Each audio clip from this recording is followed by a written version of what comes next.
Ration కానీ ఎలుమత వేయించుకున్నాడు. రేతులు వచ్చి 2 రోజులు వేయించుకున్నాడు. రేషన్ కార్డు కానీ పింఛన్ కాదు సార్, పింఛన్కి వేయించుకొని ఇచ్చాడు. రేషన్ కార్డు కానీ 2 రోజులు వచ్చి వేయించుకున్నాడు. రేతులు వేయించుకుంటే నేను నమ్మి కొత్త రేషన్ కార్డు కదా నమ్మి వేసాను సార్.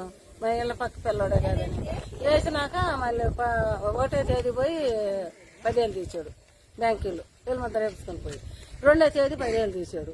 3వ రోజు నేను ఆ 2వ తేదీ కనుక్కొని ఇంక నా లోపల మేనేజర్లు అన్నారు, అమ్మ ఉండవు ఇంక నా డబ్బులు ఉండవు కూడా ఎత్తుకొని వెళ్ళిపోయి నువ్వు డ్రా చేసుకొని ఆడ ఉంచగాకానంటే నేను మా అబ్బాయిని కొంచెం ఒంగోలు నుంచి మా అక్క కొడుకుని రమ్మని అంటారు.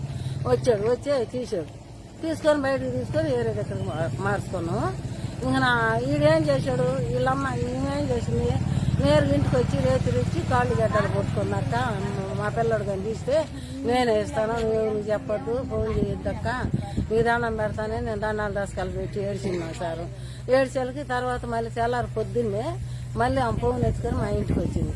మా ఇంటికి వచ్చి అక్క నువ్వు మాట్లాడు, పిల్లడు మాట్లాడుతుందంటే వాడు మాట్లాడాడు. పెద్దామా నేనే తీశాను, తప్పైపోయింది పెద్దామా, నాకు ఏదో ముసి ఇచ్చింది నేను తీశాను పెద్దామా, నేనే తీశాను పెద్దామా, నేను ఇస్తాను పెద్దామా, నీ 20,000 నేను ఇస్తాను పెద్దామా అని వాడు అన్నాడు. ఇతరు కావాలని నేను అనుకున్నా సార్. ఎవరా వాడి కొడుకు అదే ఏంది అతను ఏమో రత్నం ఇదే వాళ్ళకి ఏం చెయ్య వాళ్ళంటారు సార్, వాళ్ళంటారు మాకు పింఛన్లు ఇస్తాను సచివాలయం ఏదే అదేనా దాంట్లోనే పింఛన్లు ఇస్తా, వాడు పింఛన్లు ఇస్తున్నాడు కదా మన డబ్బులు అని నేను కొత్త రేషన్ కార్డులు కానీ చెప్పాడు అని వేసాను అన్నమాట. నా పేరు కొనసాగుతాను. 20 ఏళ్ళు సార్ నేను కష్టం చేసుకుంటాము, రైలు ఫ్యాక్టరీలో పోయి పని చేసుకుంటాను నేను.